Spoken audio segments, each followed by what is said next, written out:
Meus queridos irmãos, quero de antemão agradecer à igreja que esteve orando pela nossa vida, pela nossa família, nesse período de férias. E quero dizer, sem fazer média, sem nada, que me tornei mineiro de alma. Até o Jeta assim, me tornei mineiro de alma, porque quando morava em Cabo Frio, eu não ligava para a praia. Tanto que algumas pessoas até hoje me perguntam, gente, como que você pode ter saído de Cabo Frio e ter vindo para Minas? Eu falei, eu não ligava tanto para a praia. Mas olha, cada vez mais que eu entro de férias e eu vou para a praia, de 25 dias é 20 dias e se não 25 na praia. Me tornei tão mineiro que até no dia que choveu eu queria ir na praia. É sério, gente, é sério. Então, me tornei mineiro de alma. Comprovei isso nessas férias agora. Mas eu quero agradecer aos irmãos. Obrigado pelas orações. Deus nos guardou nesse período. Fizemos uma boa viagem, tanto na saída como também no retorno. E estamos aí para um novo ano na caminhada, juntamente com vocês, para a glória de Deus, para que Deus seja exaltado através desta igreja, deste povo que se reúne em torno do seu nome. Vamos abrir a palavra de Deus, nós vamos meditar no livro de Abacuque, no capítulo 1, do verso 5 até o verso de número 11. Nós começamos uma exposição, mesmo que sucinta, deste livro profético, no final ali do mês de novembro do ano passado, e na ocasião eu lembro que eu disse que daríamos continuidade em 2020, e assim então vamos continuar a exposição deste livro, Abacuque capítulo 1, do verso de número 5 até o verso de número 11. E para a leitura destes versos eu quero convidá-los para que me ajudem, alternando aí a leitura até chegarmos no verso de número 11, iniciando aí no 5. Diz assim a palavra de Deus: Vede entre as nações, olhai, maravilhai-vos e desvanecei, porque realizo em vossos dias obra tal que vós não crereis quando vos for contada.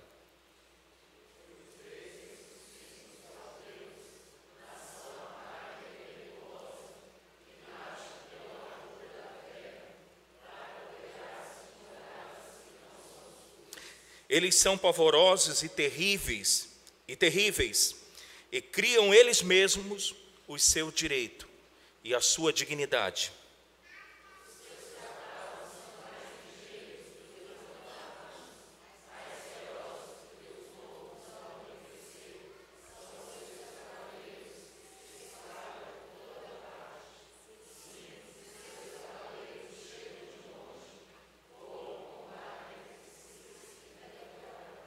Eles todos vêm para fazer violência, o seu rosto suspira por seguir avante, eles reúnem os cativos como areia.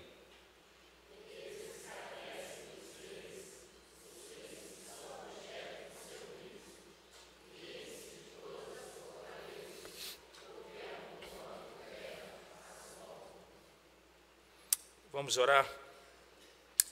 Perdão, tem um verso 11. Então passam como passa o vento e seguem, fazem-se culpados estes, cujo poder é o seu Deus. Senhor, nos reunimos, como acabei de mencionar aos meus irmãos, neste lugar em torno da Tua Palavra. Nos reunimos porque entendemos a necessidade de Jesus Cristo, a necessidade do Evangelho na nossa vida. Reconhecemos que o Teu amor nos alcançou, reconhecemos que estávamos mortos em delitos e pecados e não tínhamos nenhuma atração para viver para Ti e por Ti, não tínhamos interesse em Tua Palavra, não tínhamos interesse de orarmos, de dialogarmos com o Senhor.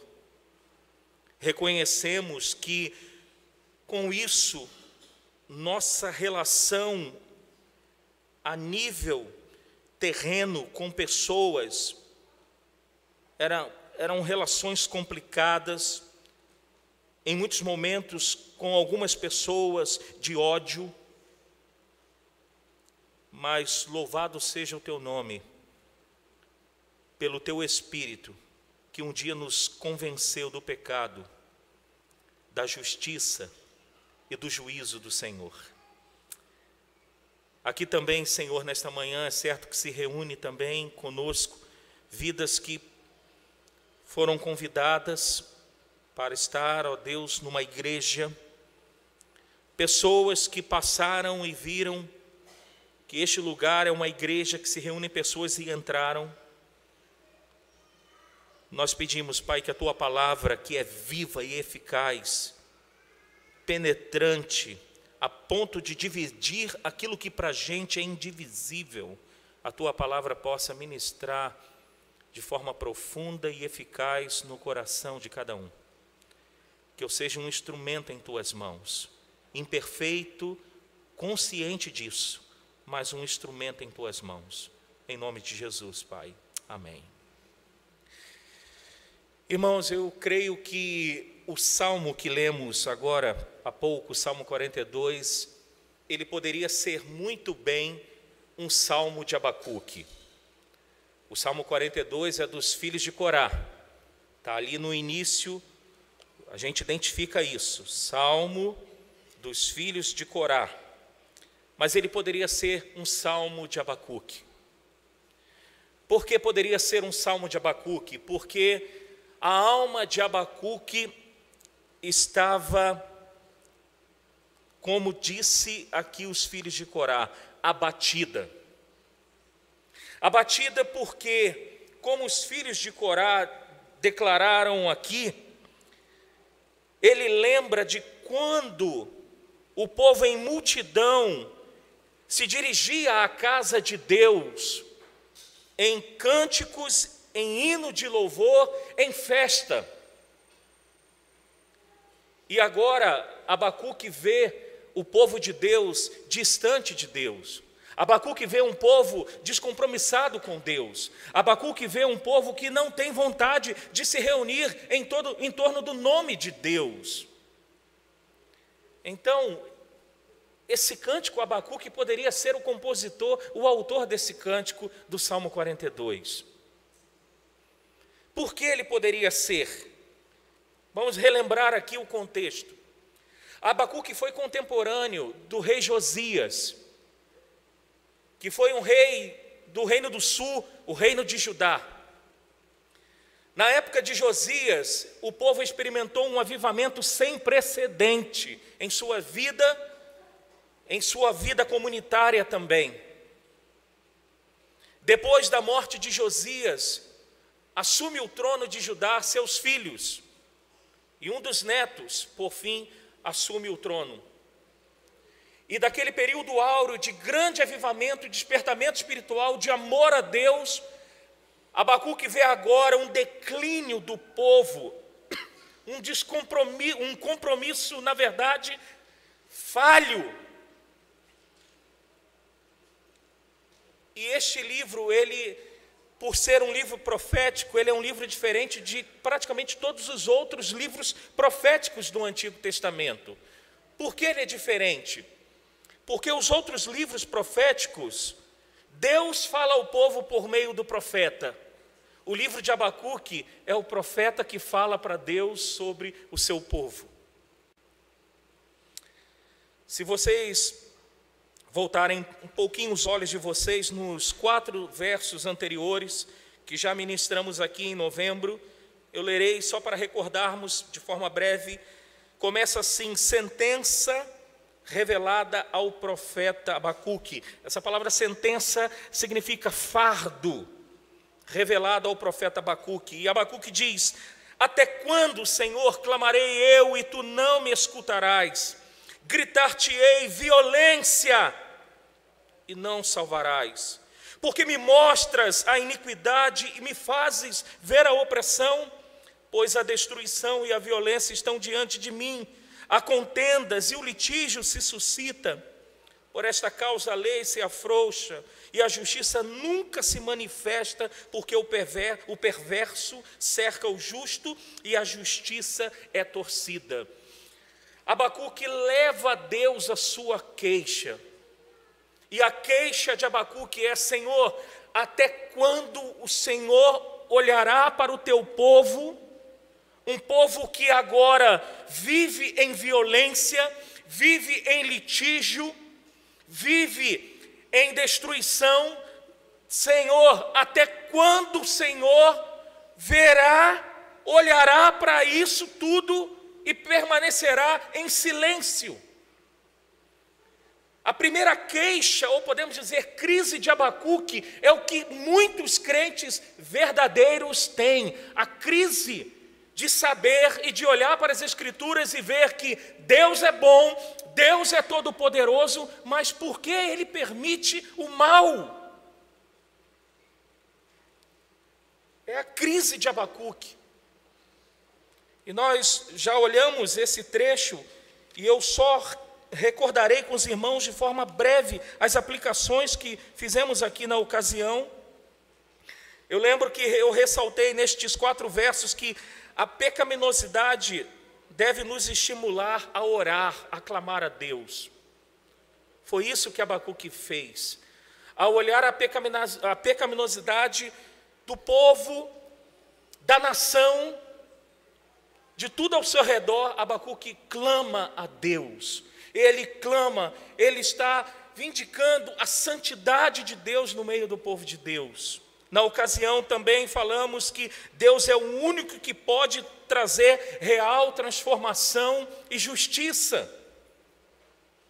Qualquer outro pode trazer de forma muito míope, embaçada, uma transformação, uma justiça, mas Deus é o único que pode trazer.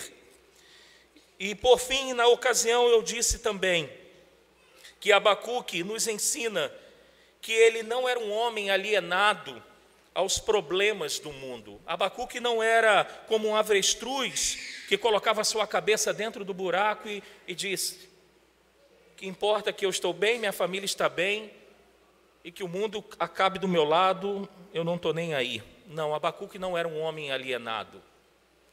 Abacuque via as injustiças e ele denunciava, e ele buscava a Deus, e ele era um homem proativo.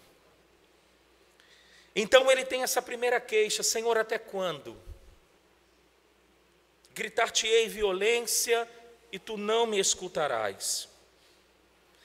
Aí agora os versos que lemos em conjunto aqui ou de forma alternada, vem a primeira resposta de Deus diante da queixa de Abacuque. E se ficássemos apenas com o verso de número 5, nós pensaríamos que Deus agiria de outra forma. Porque, olhem novamente, atentamente para o verso 5. Olha a resposta de Deus ao profeta: vede entre as nações, olhai, maravilhai-vos e desvanecei, porque realizo em vossos dias obra tal, que vós não crereis quando vos for contada. Se a gente para aqui, a gente poderia pensar, ou para o próprio profeta Abacuque dizendo: opa, agora Deus agirá de forma graciosa. Agora Deus vai despertar o seu povo com grande avivamento.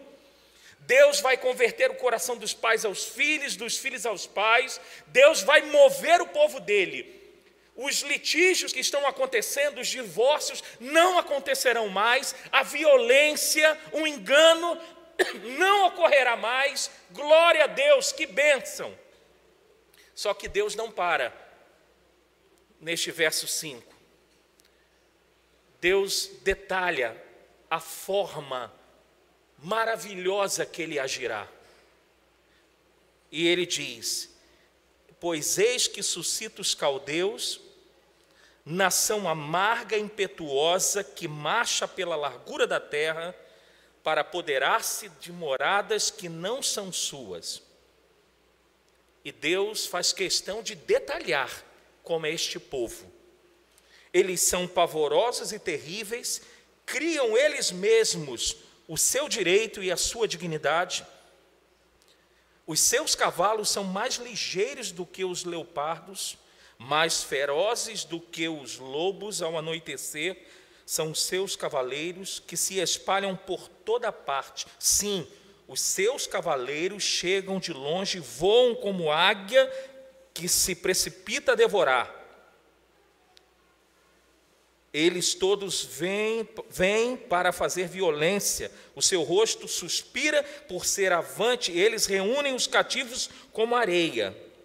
E aí no final do verso 11 Deus diz, esse povo tem como seu Deus a sua força. O remédio de Deus parece pior do que a doença.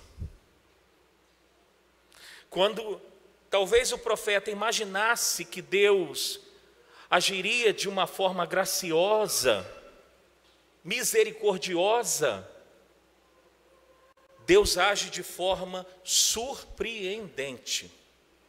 Deus manda então, como juízo para o seu povo, um povo pior que Judá. A Babilônia tinha assumido a potência mundial. A Babilônia tinha destruído já os assírios. A Babilônia tinha destruído os egípcios. E despontava como a potência mundial da época. E agora, este povo mau, pior do que o povo de Deus, servirá agora de juízo para o povo de Deus. E Deus fala para Abacuque que esse povo é mau. Este povo é mau. Qual era o contexto um pouco aqui para a gente compreender um pouco mais este livro aqui? Corria no meio de Judá, antes de acontecer isso aqui, era conhecido dos moradores de Judá o que alguns chamam de uma teologia popular. O que acontecia e que chegaram aos ouvidos dos moradores de Judá, e eles tinham isso como certeza, que Judá, o reino do sul, não seria destruído como foi o reino do norte. Que Deus destruiu o reino do norte, mas o reino do sul, Judá, não seria destruída. Essa era a convicção que o povo tinha. Agora, uma convicção furada, porque em momento algum saiu da boca de Deus, através dos seus profetas, essa convicção e essa certeza. Pelo contrário, Deus havia falado por meio de alguns profetas que se Judá não se arrependesse, a destruição viria. Dê uma olhada rapidamente em Isaías capítulo 39. Vem comigo até Isaías capítulo 39.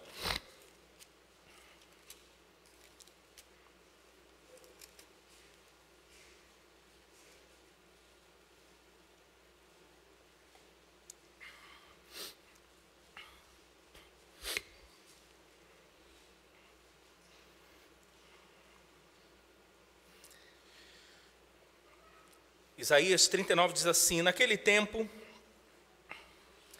Merodach-Baladã, filho de Baladã, rei da Babilônia, enviou cartas e um presente a Ezequias, porque soube que estivera doente e já tinha convalescido. Ezequias se agradou disso e mostrou aos mensageiros a casa do tesouro, a prata, o ouro, as especiarias, os óleos finos, todo o seu arsenal e tudo quanto se achava nos seus tesouros. Nenhuma coisa houve, nem em sua casa, nem em todo o seu domínio, que Ezequias não lhe mostrasse. Então Isaías, o profeta veio ao rei Ezequias e lhe disse: que foi que aqueles homens disseram, e de onde vieram a ti? Respondeu Ezequias: de uma terra longínqua, e vieram a mim da Babilônia, Perguntou ele: que viram em tua casa? Respondeu Ezequias: viram tudo quanto há em minha casa. Coisa nenhuma há nos meus tesouros que eu não lhes mostrasse. Então disse Isaías a Ezequias: ouve a palavra do Senhor dos Exércitos. Eis que virão dias em que tudo quanto houver em tua casa, com o que entesouraram os teus pais até o dia de hoje, será levado para a Babilônia. Não ficará coisa alguma, disse o Senhor. Dos teus próprios filhos tu gerarás, tomarão para que sejam eunucos no palácio do rei da Babilônia. Então disse Ezequias a Isaías: boa é a palavra do Senhor que disseste, pois pensava: haverá paz e segurança em meus dias. Essa profecia aqui aconteceu 100 anos antes de Judá ser levado cativo para a Babilônia.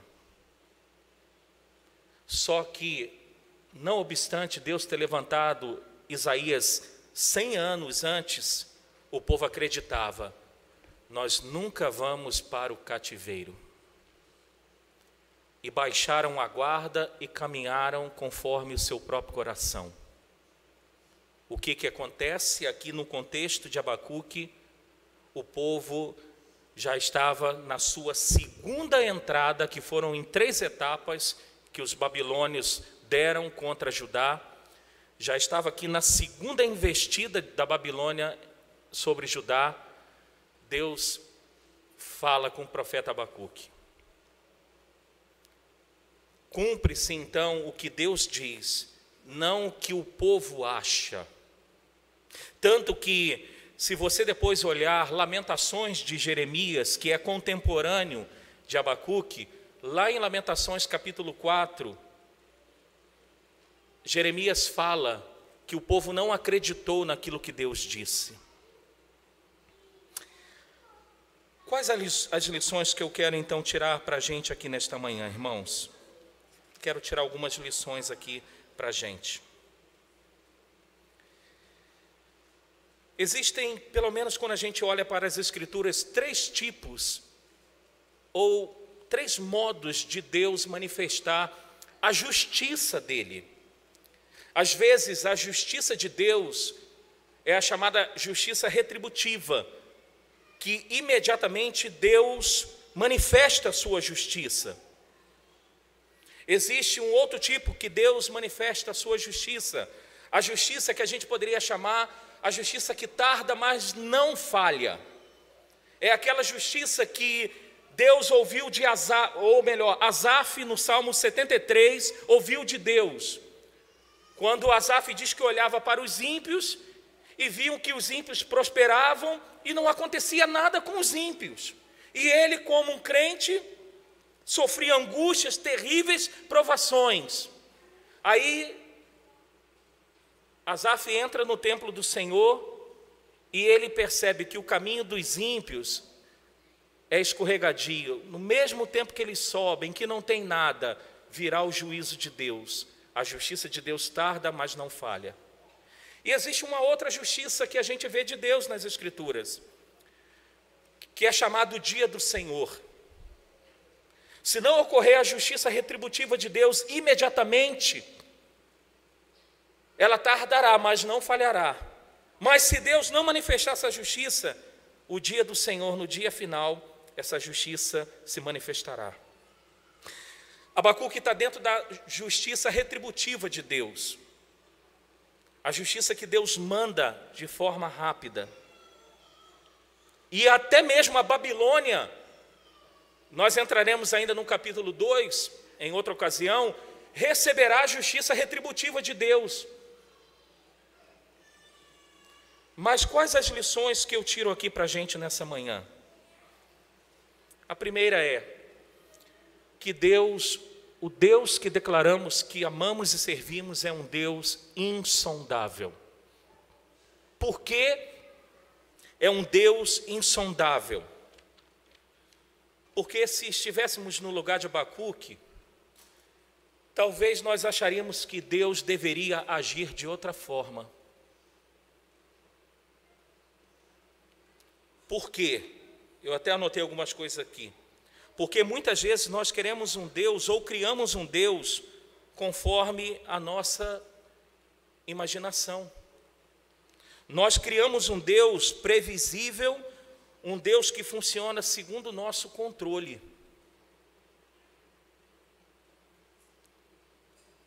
Talvez se estivéssemos no lugar de Abacuque, faríamos o que ele fez, que é a sua segunda queixa, que nós não vamos ver agora.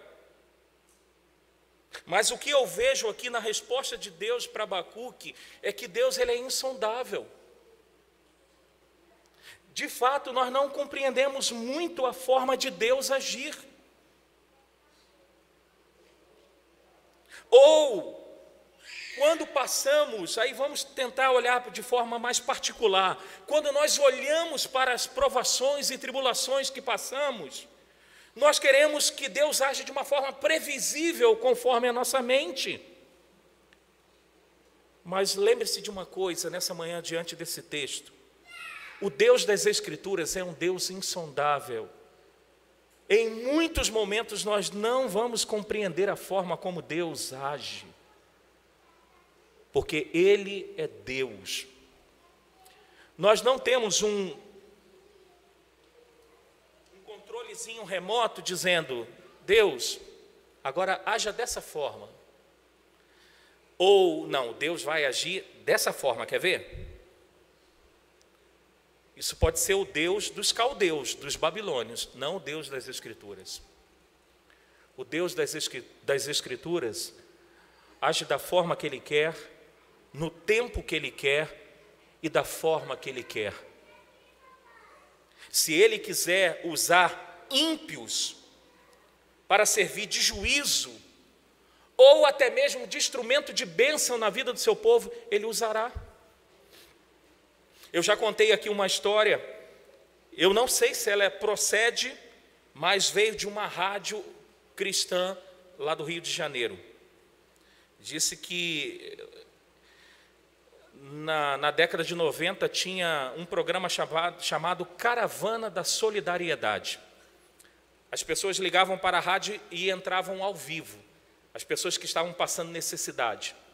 E elas relatavam: não, que eu estou precisando de fralda, tamanho P, eu não tenho condições, meu filho nasceu.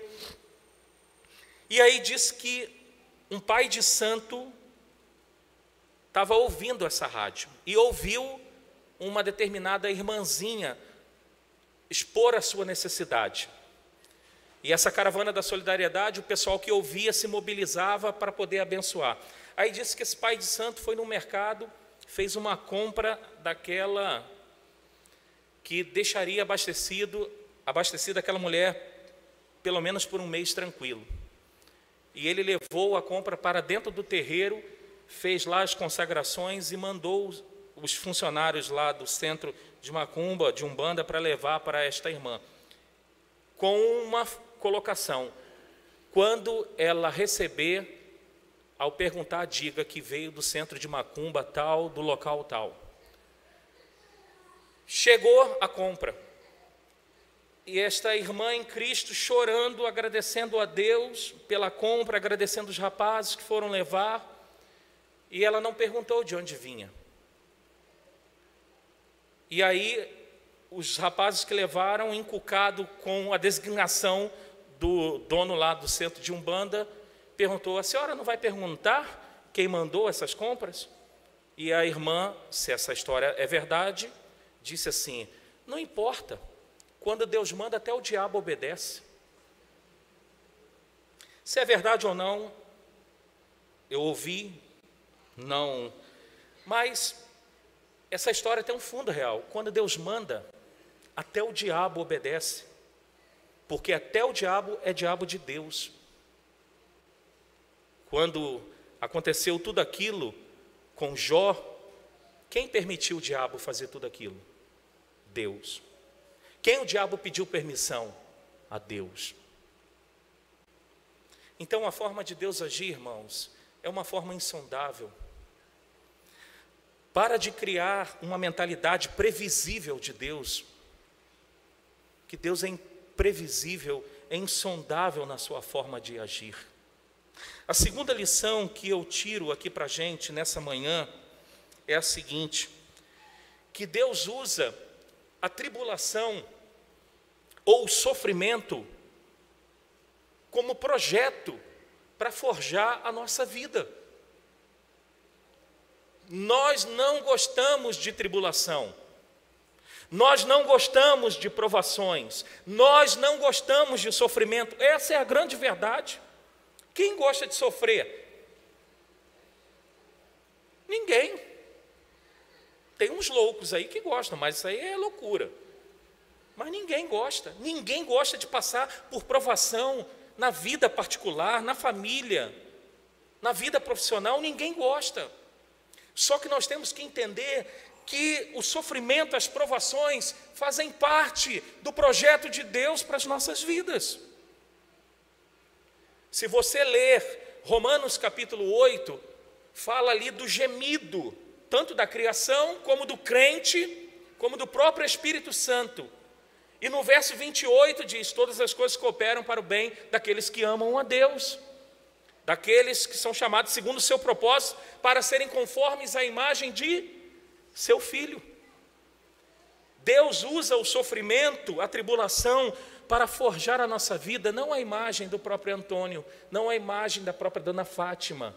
Deus quer que a gente morra para a gente mesmo, para que a gente se assemelhe a Jesus. E muitas vezes Deus faz isso por meio da provação e da tribulação. A tribulação e a provação não te aproxima de Deus?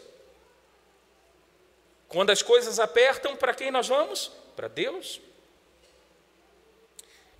E por fim, eu destaco aqui,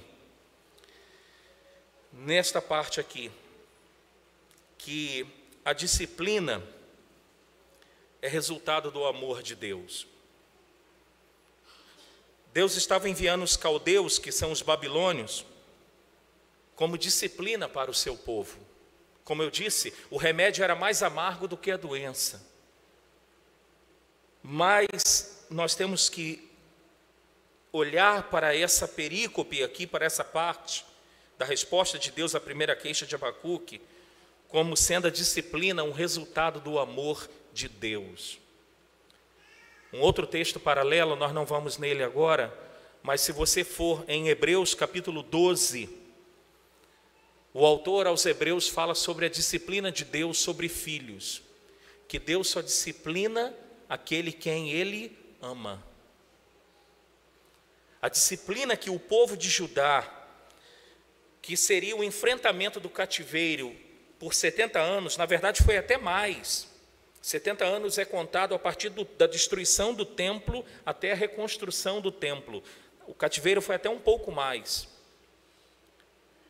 Mas essa disciplina, nós temos que entender, era resultado do amor de Deus pelo seu povo. Porque louvado seja Deus, irmãos, que Deus não nos deixa entregue à nossa própria sorte. Quantas as vezes de nós estamos na caminhada com o coração frio, distante, ou só aqui com o corpo presente, mas o coração e a mente em outro lugar,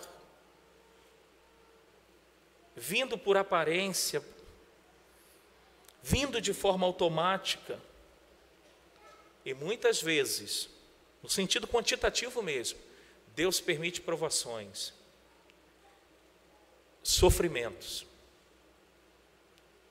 mas isso é fruto do amor dele por nós. Porque, repito, louvado seja Deus que não nos deixa entregue à nossa própria sorte.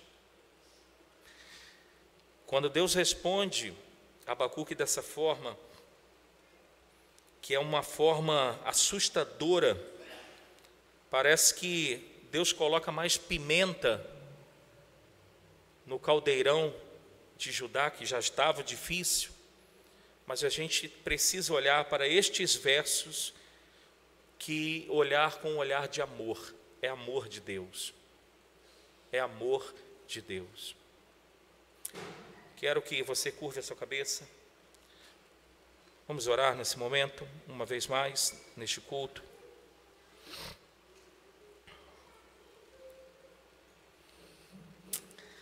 Talvez você esteja passando por um momento de tribulação na sua vida. Momento de sofrimento.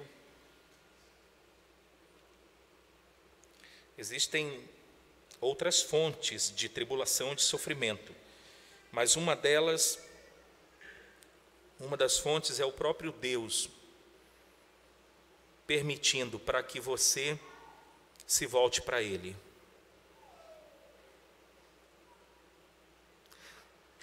Caso você esteja sofrendo ou passando por terríveis provações, tribulações, saiba que é amor de Deus por você.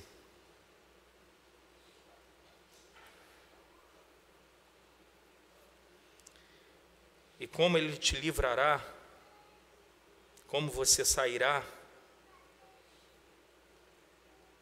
talvez não seja da forma como você pensa. Talvez não seja lhe dando o que você acha que precisa para sair deste momento ou deste tempo difícil na tua vida.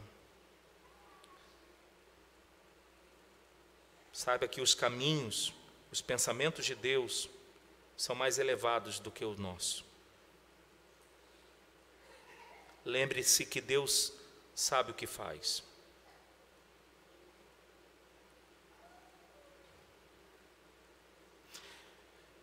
Senhor, obrigado por essa passagem das Escrituras.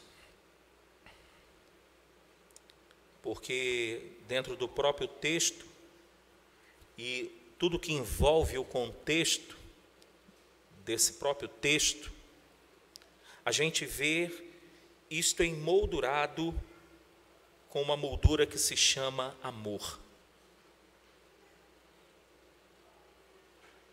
Porque já antes o Senhor tinha alertado o povo de Judá que se eles não se voltassem para ti, o cativeiro era inevitável.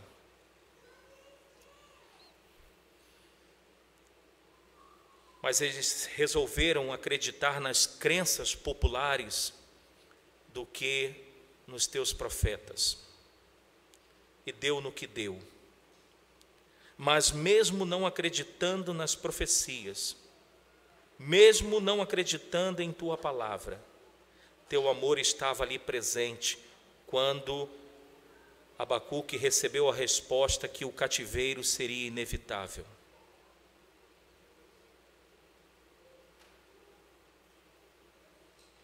Assim também, Senhor, cremos que o teu amor está em nós, que o Senhor não nos abandona, pelo contrário, nós que abandonamos a ti. E talvez quantos alertas temos recebido, quantas pessoas o Senhor tem usado para que nos voltemos para ti, para que nós voltemos ao primeiro amor. Obrigado pelo teu amor, Pai.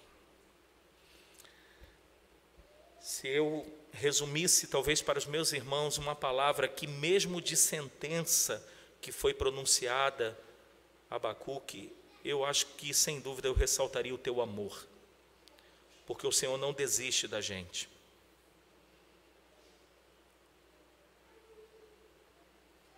Que as tribulações, as provações, os sofrimentos de fato nos aproxime de ti. De fato nos faça nos render diante dos teus pés e declarar que sem ti nada somos. Sem ti só batemos cabeça. Sem ti só perdemos tempo na vida. Em nome de Jesus, Pai. Teu Espírito Santo, além destas aplicações, aplique de forma eficaz no coração de cada pessoa aqui esta palavra. Em nome de Jesus. Meus irmãos queridos, que o Senhor te abençoe e te guarde. Que o Senhor faça resplandecer o rosto sobre ti e tenha misericórdia de ti. Que o Senhor sobre ti levante o rosto e te dê a paz, hoje e sempre. Amém. Amém.